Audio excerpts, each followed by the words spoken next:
Madame la Présidente, Monsieur le Ministre, chers collègues, Mesdames, Messieurs du gouvernement, vous êtes décidément des tartuffes. Aujourd'hui, vous nous faites voter un projet de loi que vous osez nommer « Mesures d'urgence pour lutter contre l'inflation ». Un projet de loi qui ne fait qu'aménager à la marge la bureaucratie des négociations entre industriels et grandes surfaces. Votre seul, et j'insiste là-dessus, votre seul projet de loi pour agir face à la flambée des prix alimentaires. Un projet de loi parfaitement inutile et incompréhensible, vous n'avez rien d'autre, et c'est lamentable, juste des supplications à la porte des grands patrons.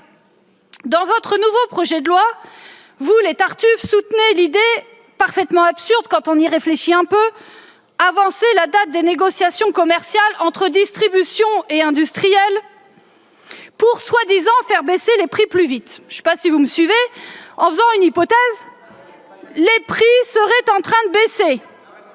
Sauf que c'est complètement faux. Bon, je vois qu'à l'extrême droite, vous avez du mal à me suivre, mais c'est pas grave. Les prix, justement, ça ne m'étonne pas. Les prix, justement, Coca-Cola, plus, je vais être très clair, Coca-Cola, plus 7%, annoncé hier par voie de presse par la multinationale elle-même.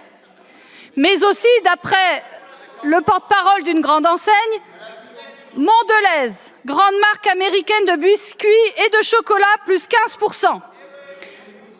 Carambar, tout le monde connaît cette fois-ci, plus 12%. L'Oréal, plus 10%. Voilà ce que les grands groupes ont communiqué d'après leurs premières offres aux distributeurs. Et comme prévu, eh bien, ils demandent des augmentations aux surprises. Les prix sont en train d'augmenter et donc la conséquence de votre projet de loi, ce sera celle-ci. Au lieu de faire baisser les prix plus vite, vous allez les faire monter plus vite. Ça risque donc d'être le premier projet de loi de l'histoire à accélérer l'inflation. Vous allez me dire, pourquoi ces prix imposés par les industriels augmentent-ils et vont augmenter? D'abord, vous le savez, les coûts de production ne vont pas baisser, les coûts de l'énergie, les coûts des matières premières d'emballage restent au plus haut, mais surtout, eh bien, les marges des multinationales vont continuer à grimper. Monsieur le ministre, plutôt Madame la ministre nous a dit, Olivia Grégoire le 6 novembre dernier, qu'il y a des baisses de prix mondiaux du blé, du tournesol, du maïs. Alors, il y aura donc des baisses de prix dans les rayons. Alors, j'ai trop de respect à son endroit. Je ne pense pas qu'elle croit ce qu'elle dit. Pas la ministre du Commerce, j'espère, puisqu'on sait très bien que quand les prix agricoles baissent, eh bien souvent, les prix alimentaires ne baissent pas. Pourquoi ? Tout simplement parce que les multinationales de l'agroalimentaire, elles, continuent à augmenter leurs marges et donc les prix de leurs produits. Puisque le gouvernement leur laisse les pleins pouvoirs. Des marges qui ont été multipliées déjà par plus de 2 en 1 an et demi. Alors, je voudrais finir maintenant avec le clou du spectacle, sans doute la plus grande de la tartufferie de ce gouvernement. Pendant que ce gouvernement fait perdre du temps avec ce projet de loi au mieux inutile, eh bien, il décide d'empêcher désormais les gens d'acheter de quoi manger, des pâtes, du riz, des légumes, avec les tickets restaurants et les chèques déjeuner.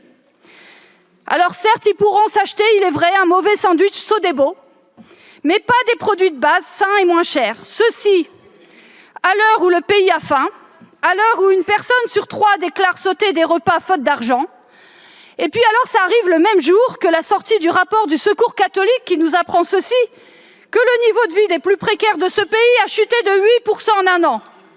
Et ce sont les femmes, les enfants, les malades qui sont de plus en plus nombreux parmi eux. Alors, si vous abandonniez votre politique de tartuffe, voici ce que ce gouvernement pourrait faire pour aider les compatriotes face à l'inflation. Et voilà ce que nous ferions si et quand nous gouvernerons. Avec Jean-Luc Mélenchon, sans doute. Premièrement, l'indexation des salaires sur l'inflation, comme le font nos voisins belges et luxembourgeois, ce qui éviterait que les salaires réels s'effondrent, comme c'est le cas depuis 2 ans. Et nous proposerons cette indexation lors de notre niche parlementaire de la France insoumise le 30 novembre. Deuxièmement, agir sur la cause principale de la hausse des prix de l'énergie et de l'alimentation, comme l'admettent elles-mêmes la Banque centrale européenne et le Fonds monétaire international, à savoir l'envolée des marges des grands groupes. Et pour agir, il n'y a pas 36 solutions efficaces. Contrôler les marges des grands groupes, et là aussi, ce sera l'objet de notre niche parlementaire de la force insoumise le 30 novembre, avec un projet de loi de contrôle des marges des grands groupes.